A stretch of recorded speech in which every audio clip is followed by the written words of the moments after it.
Bonjour à toutes et à tous. Bienvenue ici à l'Assemblée dans cette salle Victor Hugo pour cet après-midi consacré à la stratégie française énergie-climat. Vous le savez, il y a cette loi de programmation énergie-climat très attendue qui va nous donner des lignes directrices, une stratégie pour les 5 voire les 10 prochaines années. Préparer la France sans carbone de 2050. Voilà l'intitulé de cet après-midi et ça donne une idée des défis que nous avons à relever collectivement. Plusieurs questions évidemment qui seront posées tout au long de cet après-midi. D'abord sur cet objectif de neutralité carbone pour 2050 défini lors des accords de Paris. Est-ce que ces objectifs sont encore réalistes aujourd'hui? Comment répondre à cette urgence climatique tout en assurant l'acceptabilité de cette transition écologique, à la fois pour les citoyens, mais aussi pour les entreprises? Est-ce qu'il faut forcément choisir entre le nucléaire ou les énergies renouvelables? Ça fera partie évidemment des questions qu'on va poser cet après-midi. Et puis aussi, et elle n'est pas la moins importante des questions, comment adapter nos réseaux à ce défi, à cette électrification massive de nos usages.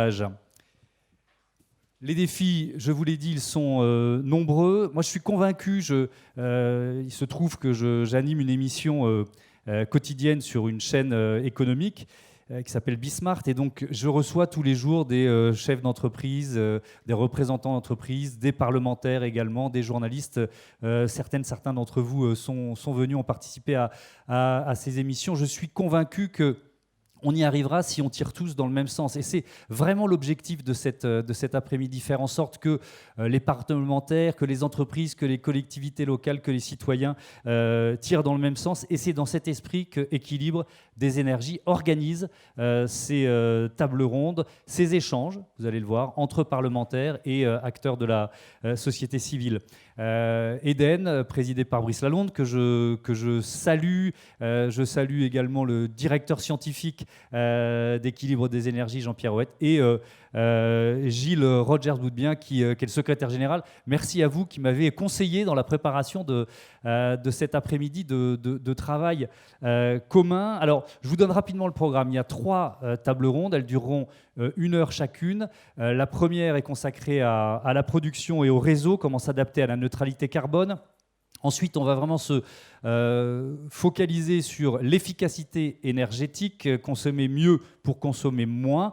Et on terminera, 3e table ronde, sur nos comportements, comportements de consommateurs, repenser nos comportements avec évidemment ces mots de sobriété énergétique. Pour chacun de ces thèmes, j'appellerai 3 parlementaires, députés, sénateurs, sénatrices à me rejoindre sur cette scène et je leur poserai un certain nombre de questions. Il y aura un premier temps de questions-réponses avec moi qui va durer une petite demi-heure, et ensuite c'est vraiment l'interactivité avec vous, avec vos questions, avec vos interrogations, avec vos propositions aussi qu'on va vraiment mettre en avant pendant cet après-midi. Des questions qui peuvent venir de parlementaires, de journalistes. Il y a plusieurs journalistes dans la salle et je leur souhaite évidemment la bienvenue, mais aussi de représentants, de représentantes d'entreprises de toute taille, petites et grandes, d'entreprises de ces secteurs, de l'énergie, du bâtiment et de la mobilité. Voilà pour ce rapide propos introductif, ça vous donne un petit peu le cadre de cet après-midi commune. Et j'invite tout de suite un premier intervenant à me rejoindre sur cette scène, peut-être pour venir au pupitre, Antoine Armand, le député Renaissance de Haute-Savoie, membre de la commission. Bonjour et bienvenue. Allez-y, vous pouvez passer par là. On peut l'applaudir évidemment. Membre de la Commission des affaires économiques de l'Assemblée, rapporteur de la Commission d'enquête sur la souveraineté énergétique, et vous êtes chargé également du bouclage et de la synthèse des travaux préparatoires. Les micros doivent fonctionner, travaux préparatoires, oui, j'ai l'impression. Voilà, de cette loi de programmation. Même très bien. Merci d'avoir accepté notre invitation. Et merci d'ouvrir cet après-midi de réflexion commune avec donc cette loi de programmation très attendue, c'est le moins qu'on puisse dire. Comment s'est déroulé ce travail préparatoire? Qu'est-ce qu'il en ressort surtout? Il y a eu un vrai gros travail de parlementaires autour de ces enjeux. Absolument. D'abord, merci à Brice Lalonde et merci à Eden d'organiser une telle journée. Et je remercie en particulier Eden parce que précisément, c'était un peu l'esprit des groupes de travail qui ont été lancés en juillet dernier par la ministre de la Transition énergétique et avec mes collègues parlementaires, l'esprit dans lequel on les a abordés. C'est l'idée de confronter ce qui a été le travail, et le travail inédit d'ailleurs, du secrétariat général de la planification écologique, donner des grands ordres de grandeur, des ordres de grandeur macro, nationaux, et les confronter avec notre capacité à faire.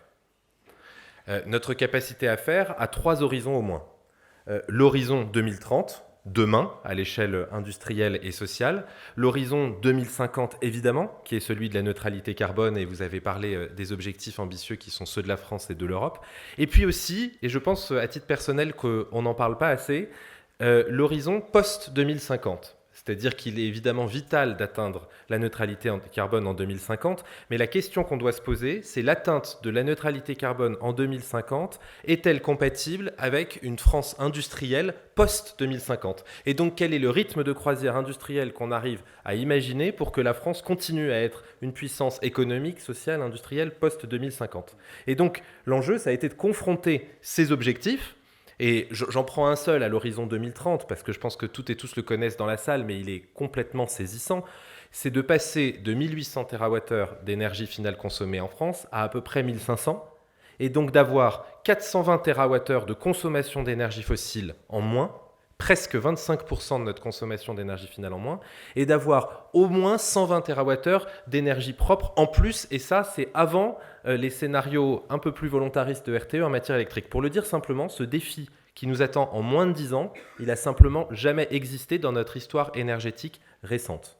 Oui, vous dites que c'est presque un mur qu'on doit escalader dans les prochaines années. On va reprendre les 3 thématiques de table ronde pour peut-être un petit peu plus détailler le travail qui a été effectué. D'abord sur l'adaptation des réseaux, évidemment, réseaux et production, enjeu majeur. Peut-être pas une préconisation, mais l'esprit du travail que vous avez effectué sur cette question des réseaux.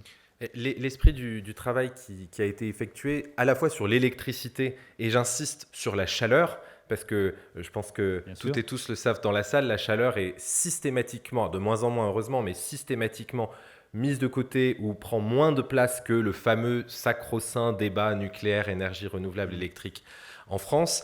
Mais ce qui est ressorti des travaux de mes collègues parlementaires des groupes concernés, qui je crois l'expliqueront aussi dans quelques instants, c'est que dans les 10 prochaines années, nous devons compter à la fois sur la restauration de notre performance industrielle nucléaire, évidemment, mais sur une capacité à installer dans les territoires des énergies renouvelables. Et je dis dans les territoires, c'est une évidence, mais c'est pour dire qu'on ne les installera pas sans les territoires, sans les industriels et sans les collectivités. Ce qui pose la question du niveau de prise de décision et de la capacité à décentraliser et à laisser les territoires justement s'approprier ces thèmes.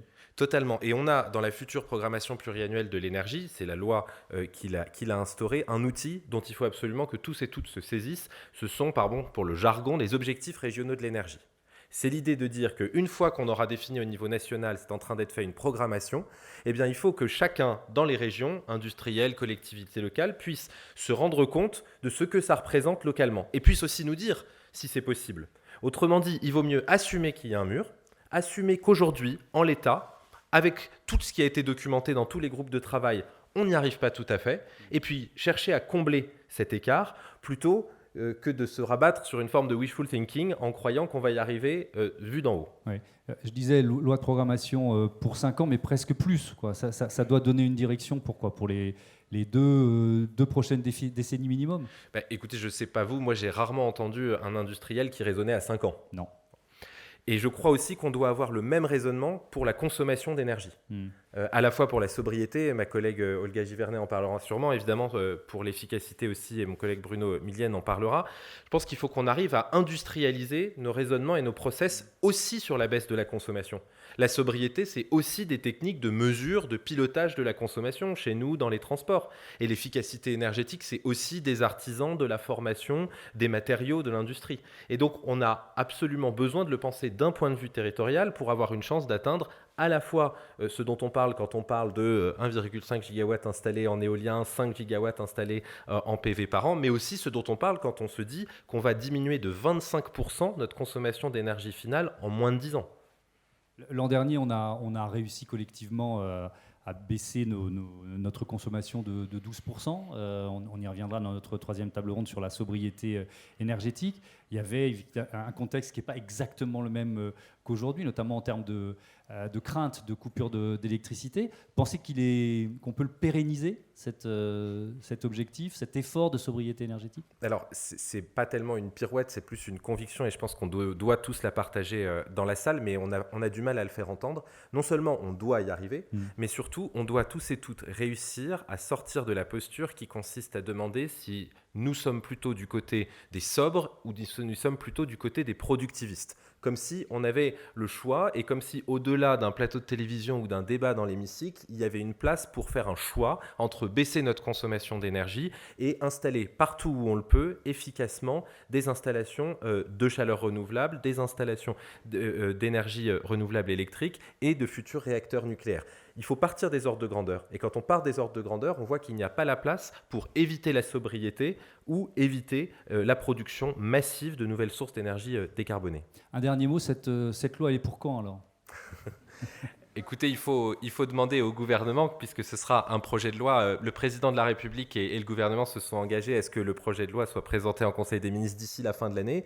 Vous n'êtes pas sans savoir, parce que je pense que vous suivez ces sujets, que les discussions sur le marché européen de l'électricité ont permis un accord absolument historique au niveau européen, qui va maintenant pouvoir être transcrit au niveau national dans les quelques heures, jours, semaines qui arrivent. Et ce sera ça la base. Et je terminerai là-dessus parce qu'on parle beaucoup énergie et industrie aujourd'hui. Je pense que toutes et tous ici partagent la conviction que ce dont on a besoin aussi, vous parliez de visibilité, c'est d'un cadre de régulation tarifaire extrêmement clair.